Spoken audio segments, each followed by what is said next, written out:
Hello മച്ചമാരെ, welcome back to Mallu explainer. എന്റെ പൊന്നു മച്ചമാരെ, കഥ കേട്ട് കിളി പറയാൻ നിങ്ങൾ തയ്യാറാണോ? അങ്ങനെയാണെങ്കിൽ മാത്രം ഈ ഒരു കഥയിലേക്ക് നിങ്ങൾ തലവെച്ചാൽ മതി കേട്ടോ. കാരണം കിളിയും കിളിക്കൂടൊക്കെ നന്നായിട്ടൊന്ന് പറക്കാനുള്ള സാധ്യതയുണ്ട്. കഥയെക്കുറിച്ച് വിശദമായിട്ട് ഇൻട്രോയിൽ തന്നെ പറയുകയാണെങ്കിൽ അതിന്റെ ആ ഒരു രസം പോവില്ലേ. അതുകൊണ്ട് സിമ്പിൾ ആയിട്ടൊരു കാര്യം പറയാം. കാടിനോട് ചേർന്ന ഒരു വീട്ടിലാണ് നമ്മുടെ അലക്സും വെനീസയും താമസിക്കുന്നത്. ഇവരുടെ രണ്ടുപേരുടെയും ലൈഫിൽ ഒരു ദുരന്തം ഉണ്ടായിട്ടുണ്ട്. ഈ സമയത്താണ് ഇവർ പ്രത്യേക ഒരു കാര്യം അവിടെ ഉണ്ടായിരുന്ന അവരുടെ വീടിന്റെ അടുത്തുണ്ടായിരുന്ന ഒരു കാട്ടിൽ വെച്ച് എക്സ്പീരിയൻസ് ചെയ്യുന്നത്. അത് വേറെ ലെവലായിരുന്നു. അവളുടെ ജീവിതത്തിനെ തന്നെ അത് തലകീഴായിട്ട് മറിച്ചു കളഞ്ഞു. എന്താണ് ആ സംഭവം എന്ന് നമുക്ക് നേരെ കഥയിലേക്ക് പോയി തന്നെ കേൾക്കല്ലേ. പോകല്ലേ പോ കഥയുടെ ഈ മായാ ലോകത്തിലേക്ക്. സിനിമയുടെ ആരംഭത്തിൽ തന്നെ സിറ്റിയിൽ നിന്നെല്ലാം ഒരുപാട് ദൂരെയായിട്ട് കാടിനടുത്തായിട്ടൊരു വീടുണ്ട്. ആ വീട്ടിനുള്ളിൽ താമസിക്കുന്ന നമ്മുടെ കഥാനായികയായിട്ടുള്ള ഇനീസയെ കാണിക്കുകയാണ്. പക്ഷെ അവളുടെ മുഖം കണ്ടാൽ അറിയാം ഭയങ്കര സങ്കടത്തിലാണ് അവള്. ആ സങ്കടത്തിൽ ജനാലയുടെ പുറത്തേക്ക് നോക്കി അവൾ അങ്ങനെ ഇരിക്കുന്ന സമയത്ത് പെട്ടെന്ന് ഒരു കാക്ക വന്നിട്ട് ആ ജനലിനടിക്കുകയാണ്. അതിനെന്താ സംഭവിച്ചെന്ന് നോക്കാൻ വേണ്ടി അവള് നേരെ താഴേക്ക് പോയി നോക്കിയപ്പോൾ ആ ജനലിനടിച്ച് ആ ഒരു കാക്ക ചത്തുപോയിട്ടുണ്ട്. ഇപ്പൊ അങ്ങോട്ടേക്ക് വന്ന് അവളുടെ ഭർത്താവായിട്ടുള്ള അലക്സ് അവളുടെ കൈ പിടിക്കുകയാണ്. എല്ലാം നമുക്ക് മറക്കാം. ഇങ്ങനൊരു കാക്ക നമ്മുടെ മുന്നിൽ വന്ന് വീണ് ചത്തിട്ടുണ്ടെങ്കിൽ അതിന്റെ അർത്ഥം നമുക്ക് നമ്മുടെ ലൈഫിന്റെ പുതിയൊരു ചാപ്റ്റർ ഓപ്പൺ ആയി എന്നാണ്. നമുക്കെല്ലാം മറന്നുകൊണ്ട് പഴയതുപോലെ ജീവിച്ചൂടെ എന്നെല്ലാം ഈ അലക്സ് വെനീസയെ സമാധാനിപ്പിച്ചുകൊണ്ട് അവളുടെ കൈ പിടിക്കാൻ നോക്കുമ്പോൾ വെനീസ ആ കൈ തട്ടി മാറ്റിക്കൊണ്ട് ഉള്ളിലേക്ക് പോവുകയാണ്. അതായത് എല്ലാം മറന്നുകൊണ്ട് അവൾക്ക് പഴയതുപോലെ ഇനി ജീവിക്കാൻ പറ്റില്ല എന്ന് തോന്നുന്നു. അവൾ നേരെ വീട്ടിന്റെ ഉള്ളിലേക്ക് വന്നിട്ട് അവളുടെ ഏറ്റവും പ്രിയപ്പെട്ട ആ റൂമിലേക്ക് നോക്കുകയാണ്. ആ റൂമിൽ ഇന്ന് ആരുമില്ല. അത് അവളുടെ മകന്റെ മുറിയാണ്. ആ മകൻ ഇന്ന് ജീവനോടെ ഇല്ല. അവൻ മരണപ്പെട്ടു പോയി. അതും ഒരു കാർ ആക്സിഡന്റിൽ. കുറച്ചു നേരം കഴിഞ്ഞു. ഇപ്പൊ അലക്സിന് ഒരു ബ്രദർ ഉണ്ട്, മാർഷ്യൽ അങ്ങോട്ടേക്ക് വരികയാണ്. ഇവര് മൂന്നുപേരും ഓരോ കാര്യങ്ങൾ അങ്ങനെ സംസാരിച്ചുകൊണ്ടിരിക്കുകയാണ്. ഇതിനിടയിൽ വെനീസ പറയുന്നുണ്ട്, എനിക്ക് തീരെ സമാധാനം കിട്ടുന്നില്ല, ഞാനൊന്ന് ഹൈക്കിങ്ങിന് പോട്ടെ. ഓക്കെ, നീ പൊയ്ക്കോ, പക്ഷെ നീ തീരെ ഭക്ഷണം കഴിക്കുന്നില്ല. ആ ഭക്ഷണം കഴിച്ചിട്ട് നീ പൊയ്ക്കോ എന്ന് പറയാണ്. അതുപോലെ തന്നെ വാതിലിന്റെ അരികിലേക്ക് വന്നു നിന്ന വെനീസ അലക്സിനോട് ഒരു കാര്യം ചോദിക്കുകയാണ്. അലക്സ്, ഇന്നലെ രാത്രി ഞാനൊരു ബ്ലാസ്റ്റ് സൗണ്ട് കേട്ടായിരുന്നു, നീ അത് കേട്ടിട്ടുണ്ടെന്ന് ചോദിക്കുമ്പോൾ അലക്സ് പറയണ, ഇല്ല, ഞാൻ അങ്ങനെ ഒരു ശബ്ദം കേട്ടില്ല. ചിലപ്പോ ഇന്നലെ നന്നായിട്ട് മഴ പെയ്തില്ലേ, ഇടി പൊട്ടിയതായിരിക്കും. ഏയ്, അതൊന്നുമല്ല എന്ന് വെനീസ പറയുന്നുണ്ട്. ആ ഒരു ബ്ലാസ്റ്റ് ശബ്ദം നിങ്ങൾ ഓർത്ത് വെച്ചേക്ക് കേട്ടോ. അതുപോലെ തന്നെ അലക്സ് മറ്റൊരു കാര്യം വെനീസയോട് പറയാണ്, വെനീസ, നീ ഹൈക്കിങ്ങിന് പോകുമ്പോൾ കാടിന്റെ ഇന്ന ഭാഗത്തേക്ക് നീ പോകണ്ട. കാരണം അങ്ങോട്ടേക്ക് പോയി ഒരുപാട് ആൾക്കാർ ഓൾറെഡി മിസ്സായിട്ടുണ്ട്. അതുകൊണ്ട് തന്നെ ഗവൺമെന്റ് അങ്ങോട്ടേക്ക് പോകുന്ന ആ ഒരു കാര്യം ഇപ്പോൾ വിലക്കിയിരിക്കുകയാണ്. അവിടെ എന്തോ ഒരു പവർ പ്ലാന്റേഷനോ അങ്ങനെ എന്തോ ഉണ്ടായിരുന്നു, അതിനെന്തോ ഒരു ഡാമേജും വന്നിട്ടുണ്ട്. ഇതെല്ലാം കേട്ട് കഴിഞ്ഞപ്പോൾ വെനീസ പറയാണ്, ഗവൺമെന്റ് അങ്ങനെ പല റോളും വെക്കും. കാട്ടിലെ തന്നെ ഏറ്റവും മനോഹരമായിട്ടുള്ള ആ ഒരു ഭാഗമാണത്. ഞാൻ എന്തായാലും അങ്ങോട്ടേക്ക് തന്നെയാണ് പോകാൻ പോകുന്നത്. എന്നാ പിന്നെ നീ കയ്യിൽ ഗണ്ണ് വെച്ചോന്ന് പറഞ്ഞിട്ട് അലക്സ് ഒരു ഗണ്ണ് അവളുടെ കയ്യിൽ കൊടുക്കുന്നുണ്ട്. നിനക്ക് വെടിവെക്കാനൊക്കെ അറിയാൻ ചോദിക്കുമ്പോൾ വെനീസയ്ക്ക് ദേഷ്യം വരികയാണ്. എടാ, നിന്നെക്കാട്ടി അത് നന്നായിട്ട് ഉപയോഗിക്കാൻ എനിക്ക് നന്നായിട്ട് അറിയാം. അങ്ങനെ ആ ഒരു കലിപ്പിൽ അവൾ പോകാൻ നിൽക്കുമ്പോൾ ഇപ്പൊ അലക്സിന്റെ ബ്രദർ ആയിട്ടുള്ള മാർഷ്യൽ ചോദിക്കുകയാണ്, വെനീസ, ഞാനൊരു കാര്യം പറയട്ടെ, നമുക്ക് ഈ ഒരു വീട് അങ്ങോട്ട് വിറ്റ് കളഞ്ഞാലോ? ഞാൻ ആളെ ഒപ്പിച്ചു തരാം. ഇത് കേട്ട പാതി കേൾക്കാത്ത പാതി. വെനീസ പുറത്തേക്ക് ഇറങ്ങി ഒരു ഒറ്റ പോക്കാണ്. അത്രയും ദേഷ്യത്തിൽ അലക്സ് അവളുടെ പിന്നാലെ വരുന്നുണ്ട്. എന്താ വെനീസ, എന്താ നീ ഇങ്ങനെ പോയത്? ചേട്ടൻ ഇങ്ങനെ പറഞ്ഞിട്ട്. അല്ലാതെ പിന്നെ നിന്റെ ചേട്ടൻ എന്ത് കരുതിയിട്ടാ വീട് വിൽക്കാന്നൊക്കെ പറയുന്നത്?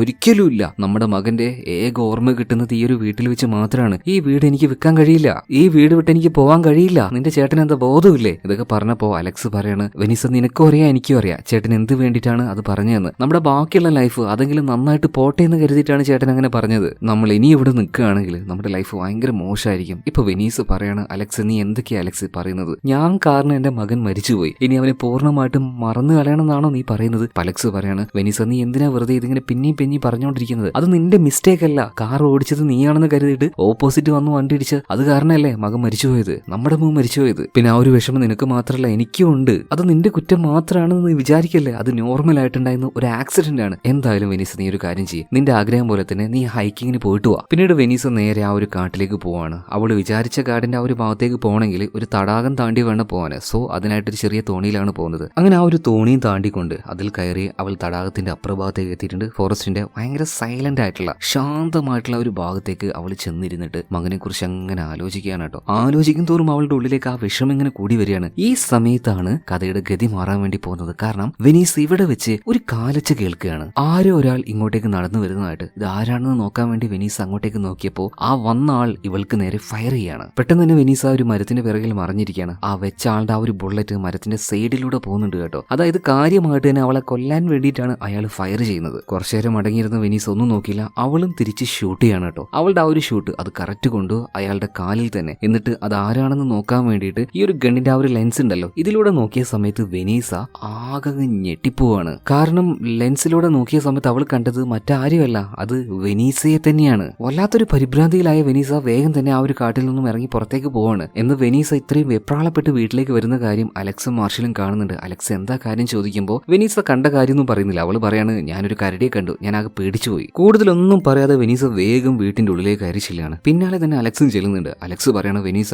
നമ്മൾ രണ്ടുപേരും ഒരുപാട് കരടിയെ കണ്ടതാണ്. ഒരു കരടിയെ കണ്ടെന്ന് കരുതി നീ ഈ രീതിയിലൊന്നും ഭയപ്പെടില്ല. അന്ന് നമ്മുടെ മകൻ മരിച്ചുപോയില്ലേ, ആ സമയത്ത് എങ്ങനെയാണോ നീ ഭയപ്പെട്ടത്, നിന്റെ അവസ്ഥ എങ്ങനെയായിരുന്നു, അതുപോലെയാണ് ഇന്ന് നിന്റെ അവസ്ഥ. ഇത് കേട്ട സമയത്ത് വെനീസ പറയാണ് അലക്സെ പിന്നെയും എന്തിനാണ് ആ ഒരു കാര്യം എന്നെ ഇങ്ങനെ ഓർമ്മപ്പെടുത്തുന്നത്, എനിക്ക് വയ്യ, ഇത് സഹിക്കാൻ കഴിയുന്നില്ല, നീ ഒന്ന് ഇവിടുന്ന് പോകുന്ന അലക്സിനോട് പറയാണ്. അലക്സും പറയാണ് വെനീസ എനിക്കും സഹിക്കാൻ കഴിയുന്നില്ല, പരിധി വിടുന്നുണ്ട് കേട്ടോ. നീ ആദ്യം ഒരു കാര്യം മനസ്സിലാക്കണം, നിനക്ക് കുറ്റബോധം തോന്നേണ്ട ഒരാവശ്യവുമില്ല. കാരണം നീ വണ്ടി ഓടിച്ചെന്നേ ഉള്ളൂ, ആക്സിഡന്റ് അത് മറ്റൊരു വാഹനക്കാരനാണ് ഉണ്ടായത്. അപ്പൊ ഭയങ്കര ദേഷ്യപ്പെട്ട് അലക്സിനോട് വെനീസ പറയണ അലക്സ് നീ ഒന്ന് പോയി തരുമെന്ന്. മാത്രമല്ല നമ്മുടെ വെനീസയുടെ അവസ്ഥ വളരെയധികം ശോകമായിരുന്നു, ഭയങ്കരമായിട്ടുള്ള ഡിപ്രഷൻ. അതുകൊണ്ട് തന്നെ അവൾക്ക് ഡോക്ടേഴ്സ് പല മരുന്നുകളും എഴുതി കൊടുത്തിട്ടുണ്ട്. എന്നാൽ അവളുടെ ഈ ഒരു സ്വഭാവം കാരണം ഈ ഒരു മരുന്നൊന്നും അവൾ കഴിക്കുന്നില്ല. ഇനി അത് കാരണമാണോ ഇങ്ങനെ ഒരു ഇലൂഷൻ കണ്ടെന്ന് വെനീസ വിചാരിക്കുകയാണ്. കാരണം അവളുടെ മൈൻഡിനുള്ളിൽ മുഴുവനും അവൾ കാട്ടിൽ വെച്ച് കണ്ട ആ ഒരു രൂപമാണ്, അവളുടേതായ അതേ രൂപം തന്നെ. എന്തായാലും മരുന്ന് കഴിക്കാത്തതുകൊണ്ടായിരിക്കും ഇങ്ങനെയൊക്കെ തോന്നുന്നത്. ആ ഒരു മരുന്ന് കഴിച്ചു കളയെന്ന് പറഞ്ഞിട്ട് ആ ഒരു മരുന്നിന്റെ ബോട്ടിൽ അവൾ എടുക്കണം. അതിന്റെ ഒരു നിറം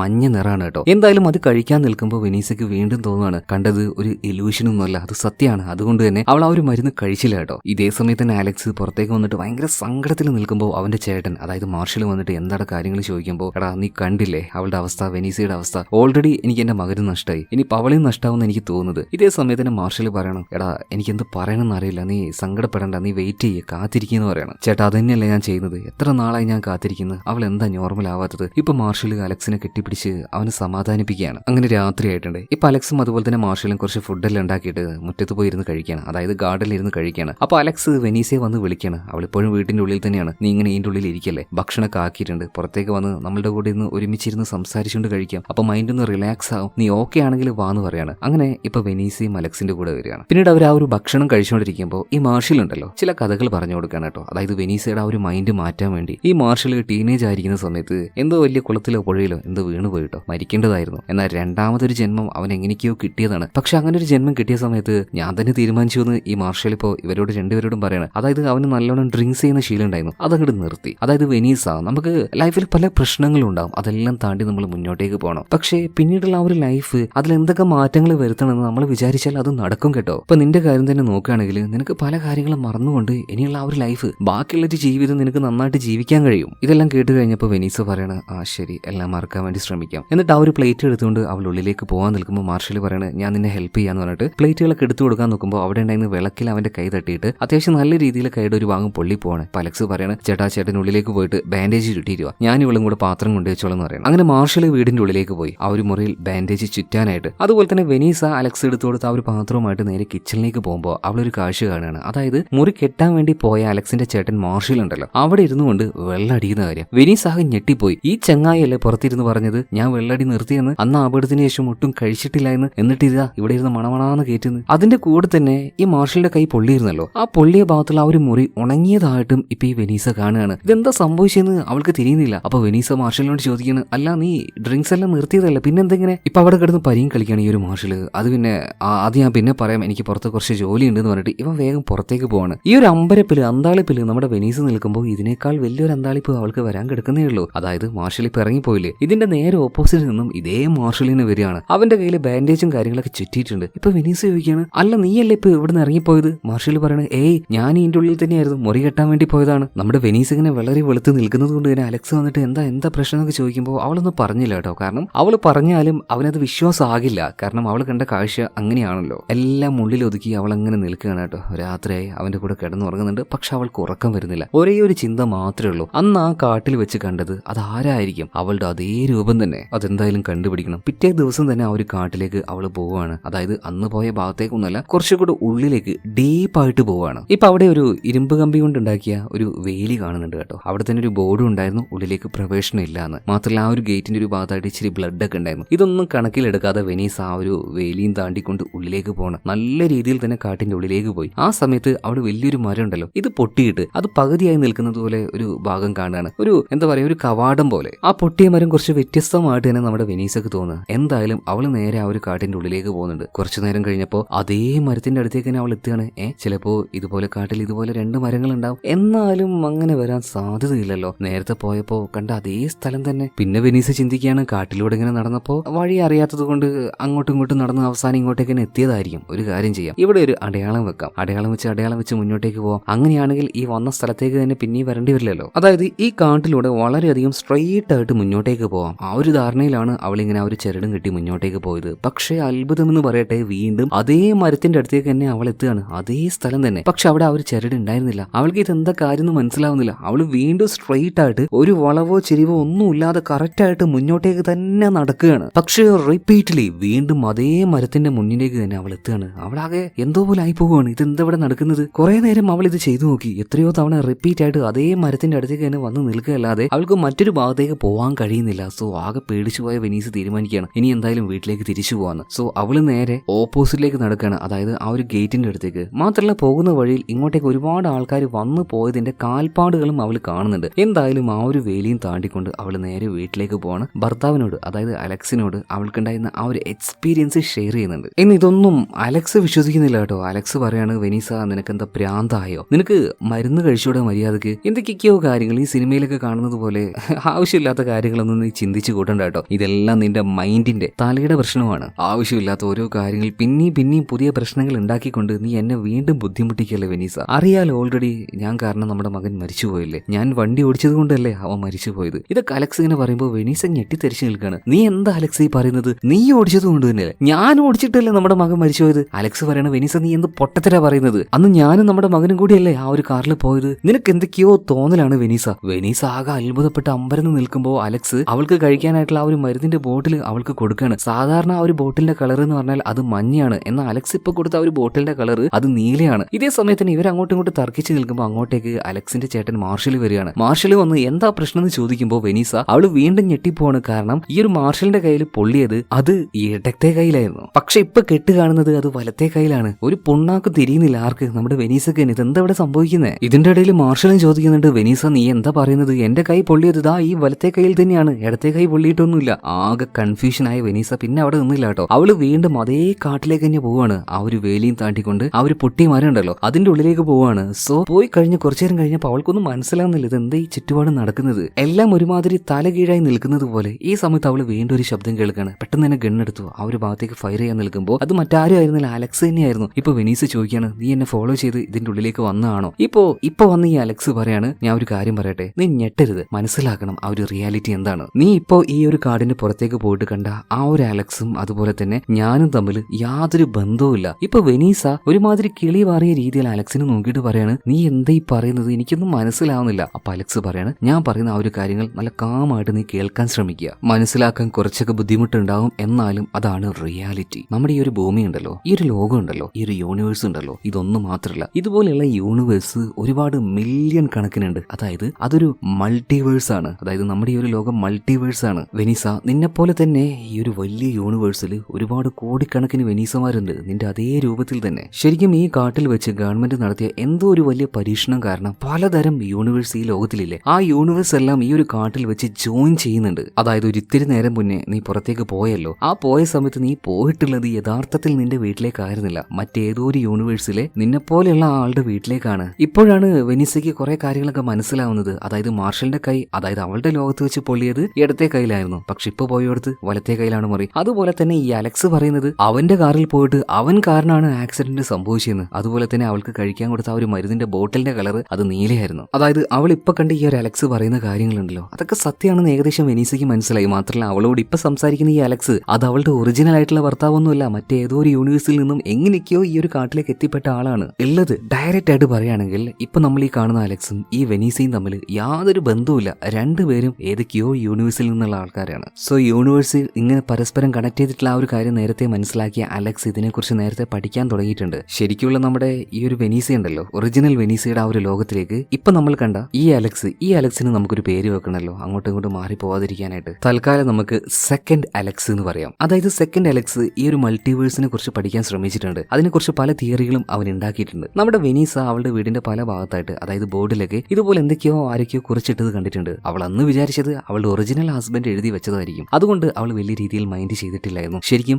സെക്കൻഡ് അലക്സ് ആണ് ഈ കാര്യങ്ങളൊക്കെ ആ ഒരു ബോർഡിൽ എഴുതി വെച്ചത്. അതുപോലെ സെക്കൻഡ് അലക്സിനോട് കാര്യങ്ങൾ ചോദിക്കുകയാണ്, വെനീസ എങ്ങനെയായിരുന്നു നിന്റെ ലൈഫ് എന്ന് ചോദിക്കുമ്പോൾ അലക്സിന്റെ മകൻ ഓൾറെഡി മരിച്ചു കഴിഞ്ഞു. അതിനുശേഷം കുറച്ച് ദിവസം കഴിഞ്ഞപ്പോൾ ഓൾറെഡി അവന്റെ ഒറിജിനൽ ഭാര്യയായിട്ടുള്ള ആ യൂണിവേഴ്സിൽ ഉണ്ടായിരുന്ന വെനീസയും മരിച്ചുപോയി. അപ്പൊ മകനെയും അതുപോലെ തന്നെ ഭാര്യയും ഈ ഒരു സെക്കൻഡ് അലക്സിന് നഷ്ടമായതിനു ശേഷമാണ് ഈ ഒരു കാട്ടിലേക്ക് അവൻ വരുന്നതും ഇതുപോലെയുള്ള ഈ ഒരു മൾട്ടിവേഴ്സിനെ കുറിച്ച് അറിയുന്നതും. സോ അതിലൂടെ തന്റെ ഭാര്യയും മകനുള്ള ആ ഒരു യൂണിവേഴ്സിനെ കുറിച്ചുള്ള അന്വേഷണത്തിലായിരുന്നു അവൻ. പക്ഷെ നിർഭാഗ്യവശാല് ഭാര്യ കണ്ടെത്താൻ കഴിഞ്ഞു, മകൻ ജീവനോടെയുള്ള ഒരു യൂണിവേഴ്സ് പോലും അവന് കണ്ടെത്താൻ കഴിഞ്ഞില്ല. ഈ കാര്യം കേട്ടപ്പോൾ വെനീസ് ആകെ സങ്കടത്തിലാവുകയാണ്. കാരണം ഇവൻ ഇങ്ങനെയൊക്കെ പറയുന്ന സമയത്ത് മകനുള്ള ആ ഒരു യൂണിവേഴ്സിലേക്ക് പോകാൻ കഴിഞ്ഞാൽ അത് നല്ല കാര്യമായിരിക്കില്ലേ എന്ന് വെനീസ് ചിന്തിച്ചിട്ടുണ്ടായിരുന്നു. അതുപോലെ തന്നെ കുറച്ച് വിഷമിപ്പിക്കുന്ന ഒരു കാര്യം കൂടെ അലക്സ് നമ്മുടെ വെനീസയോട് പറയാണ്, വെനീസ ഇനി ഒരിക്കലും നീ വന്ന ആ ഒരു യൂണിവേഴ്സിലേക്ക് നിനക്ക് പോകാൻ പറ്റുമോ ഇല്ലയോ എന്ന് പറയാൻ കഴിയില്ല. ഇതിങ്ങനെ സ്കാറ്റേർഡ് ആയി കിടക്കുകയാണ്. അതുകൊണ്ട് നമ്മൾ ഇനി പോകാൻ പോകുന്ന യൂണിവേഴ്സിൽ നമുക്ക് ഫേവറബിൾ ആയിട്ട് നമുക്ക് ഓക്കെ ആയിട്ടുള്ള ഒരു അന്തരീക്ഷമാണെങ്കിൽ നമുക്ക് അവിടെ നിൽക്കാം, ആ ഒരു ലോകത്തെ നമുക്ക് ചൂസ് ചെയ്യാം എന്നെല്ലാം പറഞ്ഞുകൊണ്ട് ഇപ്പൊ വെനീസയും കൂട്ടിക്കൊണ്ട് അലക്സ് വീണ്ടും ആ ഒരു ഗേറ്റ് താണ്ടിക്കൊണ്ട് ഇവിടുന്ന് പുറത്തേക്ക് ഇറങ്ങുകയാണ്. അതായത് ഇവരിപ്പോ വന്നിട്ടുള്ളത് ഇതുവരെയായിട്ടും ഇവർ വന്ന ഒരു യൂണിവേഴ്സേ ആയിരിക്കില്ല, മറ്റേതോ ഒരു യൂണിവേഴ്സ് ആയിരിക്കും. ഇവിടെ ശരിക്കും എന്താ സംഭവിച്ചിട്ടുണ്ടാവും എന്ന് പോലും ഇവർക്ക് മനസ്സിലാക്കാൻ കഴിയില്ല.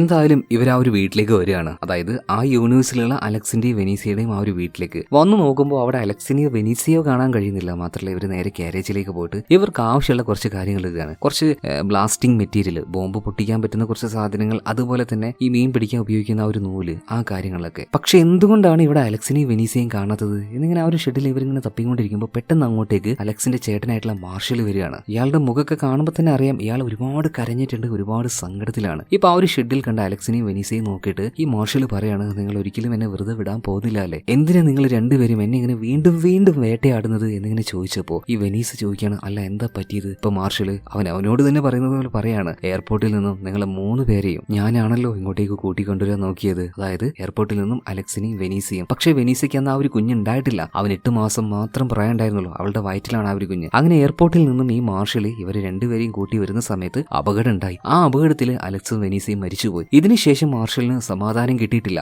ഈ യൂണിവേഴ്സിൽ ഇങ്ങനെയാണ് സംഭവിച്ചത്. അതുപോലെ തന്നെ മാർഷല് ഇവരെ നോക്കിയിട്ട് പറയാണ്, നിങ്ങൾ ഈ മുന്നിൽ നിൽക്കുന്നുണ്ടല്ലോ, നിങ്ങൾ എന്റെ വെറും ഒരു തോന്നലാണെന്ന് എനിക്കറിയാം, എന്നെ എന്തിനാണ് നിങ്ങൾ ഇങ്ങനെ വേട്ടയാടുന്നത്? ആ സംഭവത്തിന് ശേഷം എനിക്ക് സമാധാനം കിട്ടിയിട്ടില്ല, ഞാൻ സ്വസ്ഥമായിട്ട് ഉറങ്ങിയിട്ടില്ല എന്ന് പറഞ്ഞിട്ട് ആ ഒരു മനുഷ്യൻ അങ്ങനെ കരഞ്ഞോണ്ടിരിക്കുകയാണ്. ഇപ്പൊ അലക്സും വെനീസയും പതിയെ ആ ഒരു ഷെഡിൽ നിന്ന് പുറത്തേക്ക് പോകണം. ശരിക്കും ഇവര് റിയൽ ആയിട്ട് ഇങ്ങോട്ടേക്ക് വന്ന് നിൽക്കുന്നതാണെന്ന് ഈ മാർഷല് മനസ്സിലാവുന്നില്ല. ഇയാള് മനസ്സിലാക്കിയത് ഇത് അയാളുടെ ഒരു ഇലൂഷൻ ആണെന്നാണ്. എന്തായാലും ആ ഒരു ഗ്യാരേജിൽ നിന്ന് വെനീസ് പുറത്തേക്ക് പോകുമ്പോൾ മാർഷലിന്റെ ഷോൾഡറിൽ കൈ വെച്ചിട്ട് പറയാണ്, അതൊന്നും, അതായത് സംഭവിച്ച കാര്യങ്ങളൊന്നും നീ കാരണമല്ല, അത് നിന്റെ കുറ്റമല്ല, അതൊക്കെ മറക്കുക, പുതിയ ലൈഫിലേക്ക് പോവുക. ഇത് പറഞ്ഞുകൊണ്ട് കൂടുതലൊന്നും അവിടെ വെച്ച് ഒന്നും നടക്കാത്ത രീതിയിൽ അലക്സും വെനീസയും നേരെ ആ ഒരു കാട്ടിന്റെ ഉള്ളിലേക്ക് തന്നെ പോവാണ്. ഇപ്പൊ ഇവരുടെ കയ്യിൽ ആ ഒരു നൂലും കാര്യങ്ങളൊക്കെ ഉണ്ടല്ലോ. മാത്രമല്ല അലക്സ്, അതായത് സെക്കൻഡ് അലക്സ് വെനീസയോട് ഒരു കാര്യം പറയാണ്, ഒരു കാര്യം ചെയ്യാം, നമുക്ക് രണ്ടുപേരും ഒരുമിച്ച് പുറത്തേക്ക് പോകണ്ട, ഞാൻ പോകാം പുറത്തേക്ക്. ഞാൻ അങ്ങനെ പുറത്തേക്ക് പോകുന്ന സമയത്ത് ഈ ഒരു ചരട് ഞാൻ പുറത്തേക്ക് അങ്ങനെ ഇട്ട് വെക്കാം. അതായത് എനിക്ക് ഒരിക്കലും വഴി തെറ്റാതിരിക്കാൻ വേണ്ടിയിട്ടാണിത്. ഓരോ യൂണിവേഴ്സിലേക്കും പോയി നോക്കി എന്താണ് അവിടുത്തെ സിറ്റുവേഷൻ എന്ന് ഞാൻ നോക്കിയിട്ട് വരാം. ഇപ്പൊ വെനീസ് ചോദിക്കാണ്, ഈ പോയ നീ തന്നെയാണോ തിരിച്ചു വരാൻ പോകുന്നത് എന്ന് ഞാൻ അങ്ങനെ മനസ്സിലാക്കും. ഇപ്പൊ ഈ സെക്കൻഡ് അലക്സ് ഒരു കോഡ് പറഞ്ഞു കൊടുക്കാണ്, റൂം നമ്പർ 1111, ബെഡ് നമ്പർ 8, ഇതാണ് നമ്മുടെ കോഡ് എന്ന് പറയാണ്. അങ്ങനെ ഇതും പറഞ്ഞുകൊണ്ട് അലക്സ് പോകാൻ നിൽക്കുമ്പോൾ, അലക്സ് അല്ല സെക്കൻഡ് അലക്സ് പോകാൻ നിൽക്കുമ്പോൾ വെനീസ് ചോദിക്കാണ്, അലക്സ് ഒന്ന് നിൽക്കോ, നീ എങ്ങനെയാണ് ഈ കാട്ടിലേക്ക് വന്ന് പെട്ടെന്ന് ചോദിക്കുമ്പോൾ ഇപ്പൊ അലക്സ് പറയാണ്, അറിയാലോ എന്റെ കാര്യം, ഭാര്യയും മരിച്ചുപോയി, മകനും മരിച്ചുപോയി, അപ്പൊ ഞാനും എന്റെ ചേട്ടനും മാത്രമേ വീട്ടിലുണ്ടായിരുന്നു. അങ്ങനെ ഒരു ദിവസം യാദൃശ്ചികമായിട്ട് ഞാനൊരു കാര്യം കാണുകയാണ്, എന്റെ അതേ രൂപമുള്ള ഒരാള്, അതുപോലെ തന്നെ ചേട്ടന്റെ അതേ രൂപമുള്ള ഒരാള് കറക്റ്റ് ഡ്യൂപ്ലിക്കേറ്റ് ചെയ്ത പോലെ ഈ 2 ആൾക്കാരും കാട്ടിൽ നിന്ന് ഇറങ്ങി വരുന്നതായിട്ട് ഞാൻ അവരുടെ പിന്നാലെ പോയി കേട്ടോ. അവരും കാട്ടിന്റെ ഉള്ളിലേക്ക് ഓടി, എനിക്ക് അവരെ കാണാൻ കഴിഞ്ഞില്ല. പക്ഷേ പിന്നീട് ഒരിക്കലും എന്റെ യഥാർത്ഥ ലോകത്തിലേക്ക് എനിക്ക് തിരിച്ചു പോകാൻ കഴിഞ്ഞിട്ടില്ല. ഈ ഒരു യൂണിവേഴ്സിലേക്ക് ഞാൻ എൻ്റർ ആയിപ്പോയി. ഓരോ തവണ ഇവിടെ നിന്ന് ഇറങ്ങുമ്പോഴും ഏതൊക്കെയോ യൂണിവേഴ്സിലേക്കാണ് ഞാൻ എത്തുന്നത്. അങ്ങനെ കുറച്ച് ദിവസം ഇവിടെ ട്രാപ്പ് ആയപ്പോൾ ഞാനൊരു കാര്യം തീരുമാനിച്ചു, എന്തായാലും എനിക്ക് എന്റെ ലോകത്തിലേക്ക് തിരിച്ചു പോകാൻ കഴിയില്ല. അപ്പോൾ എനിക്ക് പറ്റിയൊരു യൂണിവേഴ്സ് തെരഞ്ഞു കണ്ടുപിടിച്ചിട്ട് അവിടെ താമസിക്കാന്ന് വിചാരിച്ചു ഞാൻ. എന്തായാലും വെനീസ, നിനക്ക് പറ്റിയതുപോലെ ഒന്ന് നിനക്കും കണ്ടുപിടിക്കാൻ കഴിയും, നീ വെയിറ്റ് ചെയ്യുക, ഞാൻ എന്തായാലും പോയിട്ട് വരാന്ന് പറഞ്ഞിട്ട് ഇപ്പോൾ ആ സെക്കൻഡ് അലക്സ് ഇവിടെ നിന്ന് പോവാണ്. പിറ്റേ ദിവസം രാവിലെയായി, സൂര്യൻ ഉദിച്ചു. ഇതേ സമയത്ത് തന്നെ ഇന്നലെ ഈ സെക്കൻഡ് അലക്സ് കെട്ടിവെച്ച ആ ഒരു നൂലുണ്ടല്ലോ, അത് ഷെയ്ക്ക് ചെയ്യാൻ വേണ്ടി തുടങ്ങുകയാണ്. അതായത് അലക്സ് ഇങ്ങോട്ടേക്ക് വീണ്ടും തിരിച്ചു വരികയാണ്. പക്ഷേ ഈ വരുന്ന അലക്സ് അത് അവൾ നേരത്തെ കണ്ട സെക്കൻഡ് അലക്സ് തന്നെ ആയിരിക്കുമെന്ന് ഉറപ്പില്ലല്ലോ. അതുകൊണ്ടാണ് ഇവർ ആ ഒരു കോഡ് ഭാഷ വെച്ചത്. വെനീസ് പറയാണ്, റൂം നമ്പർ 1111. ഇപ്പൊ അലക്സ് തിരിച്ചു മറുപടി കൊടുക്കുകയാണ്, ബെഡ് നമ്പർ 8. ഇവർ ഇങ്ങനെ ഒരു കോഡ് വെക്കാനുള്ള കാരണം എന്താ വെച്ചാൽ ഇവരുടെ മകൻ ആക്സിഡന്റ് ആയി ഹോസ്പിറ്റലായ ആ റൂം നമ്പർ എന്ന് പറയുന്നത് 1111 അതും ആ റൂമിലെ ബെഡ് നമ്പർ 8 ആയിരുന്നു. അതൊക്കെ അവിടെ നിൽക്കട്ടെ. വെനീസ് ഇപ്പോൾ അലക്സിനോട് ചോദിക്കുകയാണ്, അലക്സേ നീ ഇപ്പൊ പോയ യൂണിവേഴ്സ് അതിന്റെ അവസ്ഥ എന്താണെന്ന് ചോദിക്കുമ്പോൾ അലക്സ് പറയാണ്, കുഴപ്പമൊന്നുമില്ല, അവരെല്ലാം ഹാപ്പിയാണ്. അങ്ങനെയാണെങ്കിൽ നമ്മുടെ മകൻ ജീവനോടെ ഉണ്ടോ എന്ന് ചോദിക്കുമ്പോൾ അലക്സ് പറയാണ്, അവൻ ജീവനോടെ ഇല്ല, അവൻ മരണപ്പെട്ടിട്ടുണ്ട്. എന്തായാലും അവരിപ്പോ ഹാപ്പിയാണ്, വലിയ കുഴപ്പമൊന്നുമില്ല, നോർമൽ ആയിട്ടുള്ള ആ ഒരു ലൈഫിലേക്ക് വന്നിട്ടുണ്ട്. പിന്നെ നീ എന്താ അവിടെ നിൽക്കാതിരുന്നതെന്ന് ഇപ്പോ ഈ അലക്സിനോട്, സെക്കൻഡ് അലക്സ് കേട്ടോ, കഥ ഇനി മുന്നോട്ടേക്ക് പോകുമ്പോൾ ഈ സെക്കൻഡ് അലക്സ് തന്നെ ഉണ്ടാവുമല്ലോ കേട്ടോ. അതായത് അലക്സ് എന്ന് പറഞ്ഞാലും അത് സെക്കൻഡ് അലക്സ് തന്നെ ആയിരിക്കും. ആ ഒരു കാര്യം നിങ്ങൾ മൈൻഡിൽ വെച്ചേക്ക്. ഞാൻ പറഞ്ഞല്ലോ അത്യാവശ്യം നല്ല രീതിയിൽ കിളി വാർന്ന ഒരു കഥ തന്നെയാണ് ഇതെന്ന്. എന്തായാലും അതൊക്കെ അവിടെ നിൽക്കട്ടെ. വെനീസ ചോദിച്ചു, ഓക്കെ നീ പറഞ്ഞതുപോലെ അവർ രണ്ടുപേരും അവിടെ ഹാപ്പിയാണ്, പിന്നെ എന്താ അവിടെ നിൽക്കാത്തെന്ന് ചോദിച്ചപ്പോൾ ഈ അലക്സ് പറയാണ്, എന്നെ കണ്ട വാർഡ് തന്നെ വെനീസ അവള് ബോധം കിട്ടുപോയി, അതായത് ആ യൂണിവേഴ്സിലെ വെനീസ.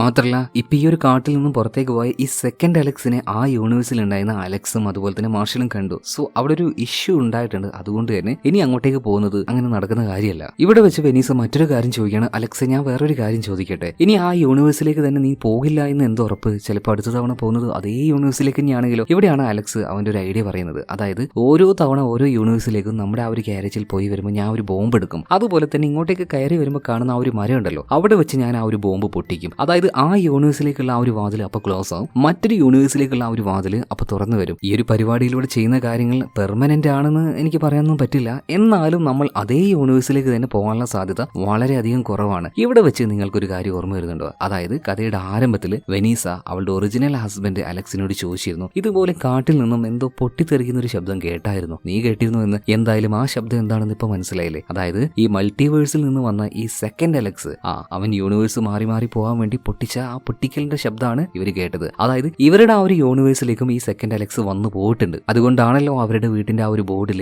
അലക്സ് എന്തൊക്കെയോ ഇക്വേഷൻസും കാര്യങ്ങളും എഴുതി വെച്ചതായിട്ടുള്ളത് നമ്മുടെ വെനീസ കണ്ടത്. എന്തായാലും വെനീസയുടെ ഒറിജിനൽ ആ ഒരു ലോകത്തിലേക്ക് ഈ സെക്കൻഡ് അലക്സ് വന്ന് നോക്കുമ്പോൾ കാണുന്നത് എന്താണ്? സങ്കടപ്പെട്ടിരിക്കുന്ന ഈ വെനീസ അതുപോലെ തന്നെ അവളുടെ ഹസ്ബൻഡ്. സോ ആ ഒരു യൂണിവേഴ്സ് ഒരിക്കലും അവനെ ആപ്റ്റബിൾ അല്ല. അതുകൊണ്ടാണ് ഇവിടുന്ന് അവൻ തിരിച്ചു പോയതും. ശരിക്കും എന്താണ് നിന്റെ ലക്ഷ്യം എന്ന് വെനീസ ഇപ്പോൾ ആ ഒരു കാട്ടിൽ വെച്ച് അലക്സിനോട് ചോദിക്കുമ്പോൾ, സെക്കൻഡ് അലക്സിനോട് ചോദിക്കുമ്പോൾ അവൻ പറയാണ്, സമാധാനമായിട്ട് സന്തോഷമായിട്ട് എവിടെയാണോ വെനീസ് ഉള്ളത്, ഏത് യൂണിവേഴ്സിലാണോ വെനീസ് ഉള്ളത്, അങ്ങോട്ടേക്ക് എനിക്ക് പോയാൽ മതി. അതുപോലെ തന്നെ വെനീസ എന്താണ് നിന്റെ ആഗ്രഹം എന്ന് ചോദിക്കുമ്പോൾ വെനീസ് പറയാണ്, എന്റെ മകൻ ജീവനോടുള്ള യൂണിവേഴ്സ് ഏതെങ്കിലും ഒന്ന് കിട്ടുകയാണെങ്കിൽ എനിക്ക് അവിടെ പോയാൽ മതി എന്ന് പറയണം. തീർച്ചയായിട്ടും നമ്മൾ രണ്ടുപേരും ആഗ്രഹിക്കുന്നത് പോലെ ഒരു യൂണിവേഴ്സ് നമുക്ക് കണ്ടുപിടിക്കാൻ കഴിയും. വീണ്ടും അലക്സ് സെക്കൻഡ് അലക്സ് അടുത്ത യൂണിവേഴ്സിലേക്ക് പോകാൻ നിൽക്കുകയാണ് കേട്ടോ. രാത്രിയാണ്. എന്നാൽ അതിന്റെ പിന്നാലെ തന്നെ പോകാമെന്ന് വെനീസ് തീരുമാനിക്കുകയാണ്. അവൾക്ക് ആപ്റ്റ് ആയിട്ടുള്ള ഒരു യൂണിവേഴ്സ് കണ്ടുപിടിക്കണ്ടേ. എന്നാൽ അലക്സ് ഇപ്പോൾ ആ ഒരു കാട്ടിൽ നിന്ന് പുറത്തേക്ക് ഇറങ്ങിയ ഒരു യൂണിവേഴ്സിലേക്ക് പോയിട്ടുണ്ടെങ്കിൽ അതേ യൂണിവേഴ്സിലേക്ക് തന്നെ ഈ വെനീസ പോകണമെന്ന് യാതൊരു നിർബന്ധവുമില്ല. കാരണം ഇവിടെ നടക്കുന്ന കാര്യങ്ങൾ അങ്ങനെയാണ്. അതിന്റെ ഇഷ്ടത്തിന് എങ്ങോട്ടെങ്കിലും അങ്ങ് കൊണ്ടുപോകും. സോ വെനീസ് എന്തായാലും ഇറങ്ങാൻ തീരുമാനിച്ചു. അവൾ നേരെ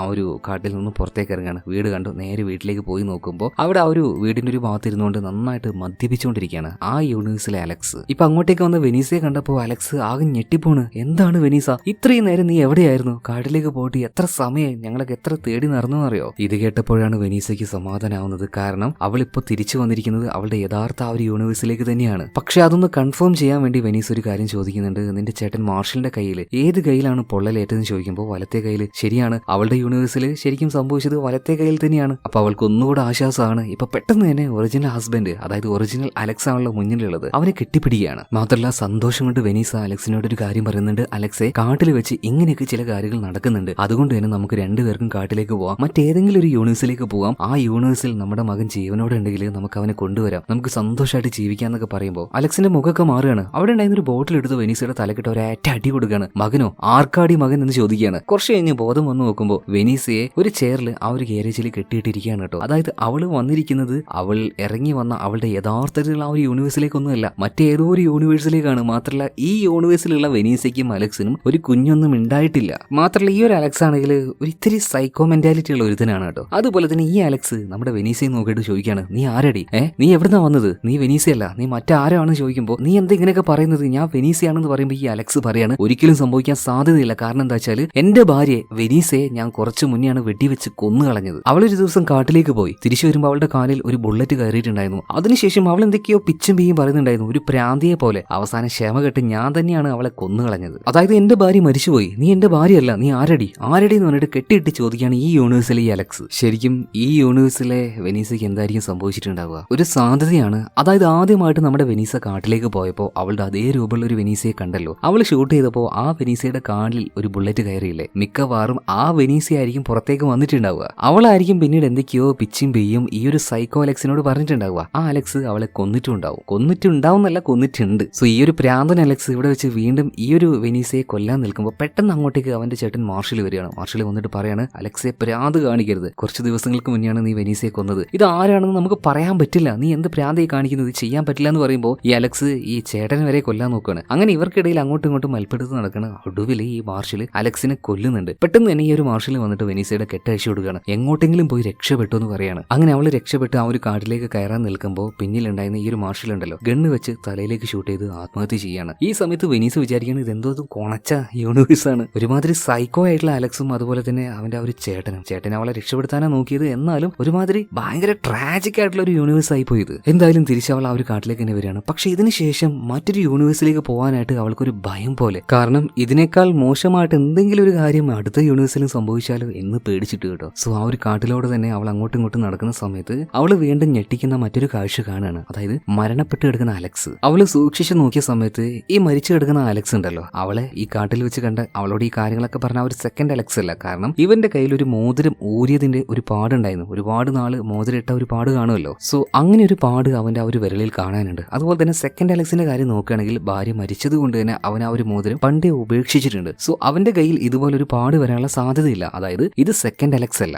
ഇപ്പൊ പതിയെ ഈ യൂണിവേഴ്സിലെ കാര്യം എന്തായിരിക്കും എന്ന് നോക്കാൻ വേണ്ടി അവൾ പതിയെ പുറത്തേക്ക് നോക്കുമ്പോൾ, അതായത് ആ കാട്ടിന്റെ ഉള്ളിലൂടെ പുറത്തേക്ക് നോക്കുമ്പോൾ വളരെയധികം ഹാപ്പി ആയിട്ടുള്ള ഒരു അലക്സ്, അതുപോലെ തന്നെ വെനീസ, മാർഷൽ, ഇവർ അവിടെ ഉണ്ടായിരുന്ന ചെറിയൊരു പാർക്കിൽ വെച്ചിട്ട് ഗോൾഫില്ലേ അത് അടിച്ചുകൊണ്ട് കളിച്ചുകൊണ്ടിരിക്കുകയാണ്. പക്ഷെ ഇവരുടെ 3 പേരുടെയും കൂടെ കുഞ്ഞുണ്ടായിരുന്നില്ല. അതായത് ഒരിക്കലും നമ്മുടെ വെനീസയ്ക്ക് പറ്റിയ ഒരു യൂണിവേഴ്സ് അല്ല ഇത്. അവൾ വീണ്ടും കാട്ടിലേക്ക് തിരിച്ചു പോവാണ്. ഭയങ്കര ഷോക്കാണ്. പല യൂണിവേഴ്സിലേക്ക് ചെന്ന് നോക്കുന്നുണ്ടെങ്കിലും മകനെ മാത്രം കാണാൻ കഴിയുന്നില്ല. അതായത് ഒരു യൂണിവേഴ്സിലും അവളുടെ മകൻ ജീവനോടെ ഇല്ലാതെ വന്നു. എന്തായാലും അത്രയും വിഷമിച്ചുകൊണ്ട് അവൾ വീണ്ടും കാട്ടിലേക്ക് തിരിച്ചു വരികയാണ്. ഇതേ സമയത്ത് തന്നെ അവളുടെ അടുത്തേക്ക് ആര് വരുന്നുണ്ട്? സെക്കൻഡ് അലക്സ് വരികയാണ്. അവൻ നല്ല ഹാപ്പി ആയിരുന്നു കേട്ടോ. അതുപോലെ തന്നെ അവൻ വന്ന സമയത്ത് തന്നെ വെനീസയെ കണ്ടപാട് അവളോട് കോഡ് ഭാഷയിൽ പറയാണ്. അതായത് റൂം നമ്പർ 1111. അവൾ തിരിച്ചു മറുപടി കൊടുത്തു ബെഡ് നമ്പർ 8 എന്ന്. അതായത് ഇത് സെക്കൻഡ് അലക്സ് തന്നെയാണ്. അതുപോലെ തന്നെ അലക്സിന് മനസ്സിലായി അവൻ കണ്ടുകൊണ്ടിരുന്ന വെനീസ് തന്നെയാണ് ഇതെന്ന്. മാത്രമല്ല ഈ അലക്സ് ഇപ്പൊ ഹാപ്പിയാണ്. അവൻ അന്വേഷിച്ചുകൊണ്ടിരുന്ന അതേ രീതിയിലുള്ള ഒരു യൂണിവേഴ്സ് അവൻ കണ്ടെത്തിയിട്ടുണ്ട്. ആ കാര്യം ഇപ്പോൾ വെനീസയോട് അലക്സ് പറയണം. മാത്രമല്ല വെനീസ ഇപ്പോൾ ഒരു കാര്യം ശ്രദ്ധിക്കുകയാണ്. അവന്റെ കയ്യിൽ ഒരു മോതിരം, ഈ സെക്കൻഡ് അലക്സ് ഉണ്ടല്ലോ ഇവന്റെ കയ്യിൽ ഒരു മോതിരം ഉണ്ടായിരുന്നില്ല. കാരണം ഭാര്യ നേരത്തെ മരിച്ചു പോയതാണ്, മോതിരം റിമൂവ് ആക്കിയതാണ്. ആ സമയത്താണ് വെനീസ് ഒരു കാര്യം ഓർക്കുന്നത്. അവൾ നേരത്തെ ഈ ഒരു കാട്ടിലേക്ക് വന്നപ്പോൾ ഇവിടെ മരിച്ചു കിടക്കുന്ന ഒരു അലക്സിനെ കണ്ടല്ലോ. അവന്റെ കയ്യിൽ മോതിരം ഇട്ടതിന്റെ ഒരു പാടുണ്ട്, പക്ഷെ മോതിരമില്ല. അപ്പൊ ആ ഒരു മോതിരം ഊരിയെടുത്തത് ആരായിരിക്കും? ഈ സെക്കൻഡ് അലക്സ് ആയിരിക്കും. അപ്പൊ ആ അലക്സിനെ കൊന്നിട്ടുണ്ടാവുക ആരായിരിക്കും? ഈ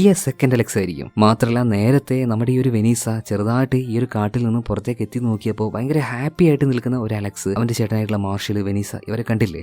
അതിലുണ്ടായിരുന്ന ആ ഒരു അലക്സ് മറ്റാരുമായിരുന്നില്ല, നമ്മുടെ ഈ ഒരു സെക്കൻഡ് അലക്സ് തന്നെയായിരുന്നു. അവനിനി വീണ്ടും ആ ഒരു യൂണിവേഴ്സിലേക്ക് തന്നെ തിരിച്ചു പോകും. കാരണം എന്താ വെച്ചാൽ അവിടെ വെച്ച് ആ ഒരു മരത്തിന്റെ ഇടയിൽ വെച്ച് പോകുമ്പോൾ പൊട്ടിക്കാതിരുന്നാൽ മതി. എന്തായാലും ഇവിടെ വെച്ച് ഈ സെക്കൻഡ് അലക്സിനോട് ചോദിക്കുകയാണ്, അപ്പൊ ഈ യൂണിവേഴ്സിലെ യഥാർത്ഥ അലക്സിനെ നീ കൊന്നുവല്ലേ? നീ ചെയ്യുന്ന ഈ കാര്യങ്ങളൊക്കെ ശരിയാണ് എന്ന് വെനീസ് അലക്സിനോട് ചോദിക്കുമ്പോൾ ഈ സെക്കൻഡ് അലക്സ് പറയാണ്, എത്രയോ നാളായിട്ട് എനിക്ക് പറ്റിയൊരു യൂണിവേഴ്സിനെ ഞാൻ തേടി നടക്കുകയാണ്. ഇത് എന്റെ സർവൈവലാണ്. എനിക്ക് അതിജീവിക്കണമെങ്കിൽ തീർച്ചയായിട്ടും എന്റെ രൂപമുള്ള ഈ യൂണിവേഴ്സിലെ അലക്സിനെ എനിക്ക് കൊന്നേ മതിയാവുള്ളൂ. ഇവിടെ മറ്റൊന്നും ചിന്തിക്കാൻ എന്നെ കൊണ്ട് കഴിയില്ല. ഈ സമയത്ത് സെൽഫിഷായി ചിന്തിച്ചേ മതിയാവുള്ളൂ. അതുപോലെ തന്നെ വെനീസ, നീയും ഇതുപോലെ ഇങ്ങനെ അലഞ്ഞു തിരിഞ്ഞ് നടന്നിട്ട് കാര്യമില്ല. നിന്റെ മകൻ ജീവനോടെയുള്ള ഏതെങ്കിലും ഒരു യൂണിവേഴ്സ് കണ്ടുപിടിക്കുക, അങ്ങോട്ടേക്ക് പോവുക. പിന്നെ അവിടെ വെച്ച് എന്ത് ചെയ്യണമെന്ന് ഞാൻ പറയണ്ടല്ലോ. ഇതേ സമയത്ത് തന്നെ അലക്സിനോട് പറയാണ് ആര്? നമ്മുടെ വെനീസ, നീ ചെയ്തതുപോലെയുള്ള ആ യൂണിവേഴ്സിൽ പോയിട്ട് ഞാൻ അവിടുത്തെ വെനീസയെ കൊല്ലണം എന്നാണോ നീ പറയുന്നത്? ഒരിക്കലും ഇല്ല അലക്സ്. എന്റെ ജീവിതം നശിച്ചാലും കുഴപ്പമില്ല, എനിക്ക് അങ്ങനെ ഒരു ലൈഫ് വേണ്ട. എന്നാ പിന്നെ നിന്റെ ഇഷ്ടം പോലെ, നീ കൊന്നിട്ടില്ലെങ്കിൽ നിന്നെ ആരെങ്കിലും ഇങ്ങോട്ടേക്ക് വന്ന് നിന്നെ കൊല്ലുമെന്ന് പറഞ്ഞുകൊണ്ട് അലക്സ് ഇവിടുന്ന് പോവാണ്. പോകുന്നതിന് മുന്നേ അലക്സ് ഒരു കാര്യം ചെയ്യുന്നുണ്ട്. അതായത് ഈ യൂണിവേഴ്സിലെ അലക്സിനെ ഈ സെക്കൻഡ് അലക്സ് കൊന്നില്ലേ, അവന്റെ ആ ഒരു ബോഡി അതുപോലെ തന്നെ ഒരു ബോംബ്, ഇത് രണ്ടും കൂടെ ആ ഒരു മരത്തിന്റെ കവാടത്തിന്റെ അങ്ങോട്ടേക്ക് വെച്ചിട്ട് അവിടെ വെച്ച് പൊട്ടിക്കുകയാണ്. അതായത് ഈ കവാടത്തിലൂടെ ഇനി അടുത്തൊന്നും ആരും ഇങ്ങോട്ടേക്ക് വരില്ല. പക്ഷേ ഇതൊരു പെർമനന്റ് ആയിട്ടുള്ള ക്ലോസിംഗ് അല്ല. ഇനി ആരെങ്കിലും വരാനുള്ള ഒരു സാധ്യത ചിലപ്പോഴൊക്കെ ഉണ്ടാവുക കേട്ടോ. എന്തായാലും ഈ ഒരു സെക്കൻഡ് അലക്സ് ഒരുപാട് അലഞ്ഞ് തിരിഞ്ഞ് നടന്നെങ്കിലും അവൻ ആഗ്രഹിച്ചതുപോലെയുള്ള ഒരു സ്ഥലം കിട്ടി. കാരണം നല്ല ഹാപ്പി ആയിട്ടുള്ള വെനീസയെ അവന് കിട്ടിയാൽ മതി. എന്നാൽ കാട്ടിന്റെ ഉള്ളിൽ ഇപ്പോഴും ശോകമായിട്ടിരിക്കുകയാണ് ആര്? നമ്മുടെ വെനീസ. ഈ സമയത്ത് വീണ്ടും വെനീസ ഒരു കാലച്ച കേൾക്കുന്നുണ്ട്. അവൾ ആ ഒരു കാലച്ച കേട്ട് അങ്ങോട്ടേക്ക് നോക്കുന്ന സമയത്ത് കാണുന്ന കാഴ്ച എന്താണ്? ഒരു ഗണ്ണുമായിട്ട് അവളുടെ പിന്നിലേക്ക് വന്ന് നിൽക്കുന്ന മറ്റൊരു വെനീസ, മറ്റേതോ യൂണിവേഴ്സിൽ നിന്നും ഇങ്ങോട്ടേക്ക് വന്ന മറ്റൊരു വെനീസ തന്നെ. പക്ഷെ നമ്മുടെ വെനീസയെ കണ്ട സമയത്ത് മറ്റേ വെനീസ ഉണ്ടല്ലോ, അവളാകെ പാനിക്കായി പോവാണ്. ആകൊന്ന് പേടിച്ചു പോയി. അതുകൊണ്ട് തന്നെ അവളെ അറ്റാക്ക് ചെയ്യാൻ വേണ്ടി ശ്രമിക്കുകയാണ്. ഇപ്പൊ നമ്മുടെ വെനീസ പറയുന്നുണ്ട്, എന്നൊന്നും ചെയ്യരുത്, ഞാൻ എന്റെ യൂണിവേഴ്സിലേക്ക് തിരിച്ചു പോയി കാണാം, എന്നൊന്നും ചെയ്യരുത് എന്നൊക്കെ വെനീസ പറയുമ്പോൾ ഇത് മറ്റേ വെനീസ കേൾക്കുന്നൊന്നുമില്ല. അവളാകെ ആ ഒരു ഭയത്തിൽ നമ്മുടെ വെനീസയെ ആക്രമിക്കാൻ നിൽക്കുമ്പോൾ വെനീസയ്ക്ക് മനസ്സിലായി ഇതിങ്ങനെ പോയാൽ ഞാൻ ചാകും, അതിനും നല്ലത് തിരിച്ച് ആക്രമിക്കുക തന്നെ. വെനീസ ഇപ്പോൾ കയ്യിൽ കിട്ടിയ ഒരു കല്ലെടുത്ത് എങ്ങനെയൊക്കെ ഒരൊറ്റ അടി കൊടുക്കുകയാണ്. ആ വെനീസയുടെ തലക്ക് തന്നെ അടി കൊണ്ടു നിലത്ത് വീഴാണ്. അവൾ മരിച്ചുപോയി. അതുകൊണ്ട് തന്നെ ഇപ്പൊ ഈ വെനീസ വന്ന ആ ഒരു യൂണിവേഴ്സിലേക്ക് പോകുക എന്ന് കരുതിയിട്ട് വെനീസ ആ ഒരു കാട്ടിന്റെ ഉള്ളിൽ നിന്ന് പുറത്തേക്ക് ഇറങ്ങാണ്. ഇനിയിപ്പോൾ ഈ ഒരു യൂണിവേഴ്സ് അതെങ്ങനെയായാലും അഡ്ജസ്റ്റ് ചെയ്ത് അതങ്ങോട്ട് മുന്നോട്ടേക്ക് പോട്ടെ. ഇനിയിപ്പോൾ അത് നല്ലതായാലും ചീത്തതായാലും ശരി, ഇനി ആ ഒരു കാട്ടിലേക്ക് ഞാൻ പോവില്ല, അതായത് മറ്റൊരു യൂണിവേഴ്സിലേക്ക് ഞാൻ ഇല്ല എന്ന് പറഞ്ഞിട്ട് വെനീസ നേരെ അവളുടെ ആ ഒരു വീട്ടിലേക്ക് വരികയാണ്. വീട്ടിൽ വന്ന സമയത്ത് അവിടെ ആരുമില്ല. കാരണം ആ വീട്ടിലെ വെനീസയാണല്ലോ നമ്മുടെ വെനീസ തല്ലിക്കൊന്നത്. എന്തായാലും വീട്ടിന്റെ ഉള്ളിലേക്ക് വരികയാണ്. ഷവറിന്റെ ചോട്ട് പോയി ഒന്ന് കുളിക്കുന്നുണ്ട്. ഒരു നോർമൽ ആയിട്ടുള്ള കാര്യമൊന്നുമല്ലോ എക്സ്പീരിയൻസ് ചെയ്തത്. അതുകൊണ്ട് തന്നെ അവൾ വല്ലാതിരുന്ന് കരയുന്നുണ്ട്, ടയേർഡായി പോയി. അങ്ങനെ കുളിയെല്ലാം കഴിഞ്ഞ് ബെഡിലേക്ക് വന്ന് കിടക്കുകയാണ്. ചെറുതായിട്ടൊന്ന് ഉറങ്ങി കണ്ണ് തുറന്ന് നോക്കുന്ന സമയത്ത് ജനലിന്റെ അരികിലേക്ക് ഒന്ന് വരികയാണ്. പുറത്തെ കാഴ്ചകൾ അങ്ങനെ നോക്കിക്കൊണ്ടിരിക്കുമ്പോൾ ഫസ്റ്റ് അവൾ കണ്ടതുപോലെ തന്നെ ഒരു കാക്ക വന്ന് ജനലിനടിക്കുകയാണ്. ആ കാക്കയ്ക്ക് എന്താണ് സംഭവിച്ചത് എന്ന് നോക്കാനായിട്ട് വെനീസ താഴേക്ക് പോകുന്നുണ്ട്. അത് നിലത്ത് വീണ് ചത്തു കിടക്കുകയാണ്. ഇപ്പൊ വെനീസയുടെ അടുത്തേക്ക് ഈ യൂണിവേഴ്സിൽ ഉണ്ടായിരുന്ന അലക്സ് വരുന്നുണ്ട്. അലക്സ് വന്നിട്ട് വെനീസയോട് പറയാണ്, ഇങ്ങനെ നമ്മുടെ മുന്നിൽ വെച്ച് ഒരു കാക്ക മരണപ്പെട്ടു പോകണമെങ്കിൽ അതിന്റെ അർത്ഥം നമ്മുടെ ലൈഫിൽ ശോകമായിട്ടുള്ള ഒരു ചാപ്റ്റർ തീർന്നു, മറ്റൊരു ചാപ്റ്റർ ഓപ്പൺ ആകാൻ വേണ്ടി പോവാണ്. അപ്പൊ വെനീസ ഉള്ളിൽ എന്തെങ്കിലുമൊക്കെ ഒരു ദുഃഖം ഉണ്ടെങ്കിൽ അതെല്ലാം മറന്നുകൊണ്ട് നമുക്കൊരു പുതിയ ജീവിതം തുടങ്ങാം എന്നിങ്ങനെ അലക്സ് പറയുമ്പോൾ ഇതേ കാര്യം തന്നെയാണ് നമ്മുടെ വെനീസ മുന്നേയും എക്സ്പീരിയൻസ് ചെയ്തത്. എന്നാൽ അവളുടെ ഹസ്ബൻഡ് അന്ന് അവളുടെ ഒറിജിനൽ അലക്സ് പറഞ്ഞ സമയത്ത് അവൾ കൈ കൊടുത്തില്ല. എല്ലാം മറന്നുകൊണ്ട് പുതിയൊരു ജീവിതത്തെക്കുറിച്ച് അവൾക്ക് ആലോചിക്കാൻ കഴിയില്ലായിരുന്നു. എന്നാൽ ഈ യൂണിവേഴ്സിലെ അലക്സിന് വേണ്ടി അവൾ കൈ കൊടുക്കുകയാണ്. കാരണം ഇനിയും ഇതിന്റെ പിന്നാലെ ഇങ്ങനെ ടെൻഷൻ അടിച്ച് നടക്കുകയാണെങ്കിൽ തനിക്കൊരു ജീവിതം ഉണ്ടാവില്ല, തന്റെ ജീവിതം തന്നെ നശിച്ചു പോകുന്ന ഇവിടെ വെച്ച് വെനീസ റിയലൈസ് ചെയ്തു. സോ അതുകൊണ്ടാണ് അലക്സിന് കൈ കൊടുത്തത്. എന്നാലും അവളുടെ ഉള്ളിലുള്ള ആ ഒരു ദുഃഖം എന്താ വെച്ചാൽ മകനില്ലല്ലോ, മകൻ ഇപ്പോഴും മരിച്ചുപോയ അവസ്ഥയിൽ തന്നെയല്ലേ. അവൾ വീട്ടിന്റെ ഉള്ളിലേക്ക് പോയി. ഈ യൂണിവേഴ്സിലെ അവസ്ഥ സിറ്റുവേഷൻ എന്താണെന്ന് ഇപ്പോഴും നമ്മുടെ വെനീസയ്ക്ക് അറിയില്ല കേട്ടോ. അതെന്തായാലും അതിനനുസരിച്ച് ജീവിക്കാം എന്ന് തന്നെയാണ് അവളുടെ ആ ഒരു മൈൻഡ് സെറ്റ്. ഇപ്പോൾ എന്തായാലും അവൾ പിന്നീട് നേരെ കയറി ചെല്ലുന്നത് മകന്റെ ആ ഒരു മുറിയിലേക്കാണ്. എന്നാൽ മകന്റെ റൂമിലേക്ക് നോക്കുമ്പോൾ അത് നന്നായിട്ട് മെയിൻറ്റെയിൻ ചെയ്യുന്ന രീതിയിൽ, ഉപയോഗിക്കുന്ന രീതിയിൽ തന്നെ കാണുകയാണ്. അതിന്റെ അർത്ഥം എന്താണ്? അവൻ ഇപ്പോഴും ജീവനോട് ഉണ്ടോ ഇല്ലയോ ഓരോ ആകാംക്ഷയിൽ ആ ഒരു വല്ലാത്തൊരു എക്സൈറ്റ്മെന്റിൽ വെനീസ ചുറ്റും നോക്കുമ്പോൾ അമ്മേ എന്നുള്ള ഒരു വിളി കേൾക്കുകയാണ്. നിറ കണ്ണുകളുമായിട്ട് പുഞ്ചിരിയുമായിട്ട് നമ്മുടെ വെനീസ ഈ മൂവിയിൽ നമ്മൾ ഈ കൊലത്തിൽ കണ്ടിട്ടേയില്ല. അവൾ തിരിഞ്ഞു നോക്കുകയാണ്. അവിടെ വെച്ച് സിനിമ ഇവിടെ തീരുകയാണ്. എന്തായിരിക്കും ക്ലൈമാക്സിൽ സംഭവിച്ചിട്ടുണ്ടാവുക? ഒരുവിധം ആൾക്കാർക്കൊക്കെ മനസ്സിലായിട്ടുണ്ടാവും. തീർച്ചയായിട്ടും നമ്മുടെ വെനീസ് ആഗ്രഹിച്ചതുപോലെ ഒരു ജീവിതം അവൾക്ക് കിട്ടിയിരിക്കുകയാണ്. ഒരു വല്ലാത്ത കൺസെപ്റ്റ് തന്നെയല്ലേ. എന്തായാലും ഈ കഥ നിങ്ങൾക്ക് ഇഷ്ടമായിട്ടുണ്ടാകുന്ന വിചാരിക്കുകയാണ്. അതുപോലെ നിങ്ങളുടെ അഭിപ്രായങ്ങൾ കമന്റ് ബോക്സിലൂടെ പറയണം കേട്ടോ. വ്യത്യസ്തമായിട്ടുള്ള ഒരു കഥയല്ലേ, വ്യത്യസ്തമായിട്ടുള്ള അഭിപ്രായങ്ങൾ പല ആൾക്കാർക്കും ഉണ്ടാവും. അപ്പൊ എന്തായാലും ഇതിനേക്കാൾ മികച്ച നല്ലൊരു കഥയുമായിട്ട് നമുക്ക് നാളെ തന്നെ വീണ്ടും കാണാം. Okay, by.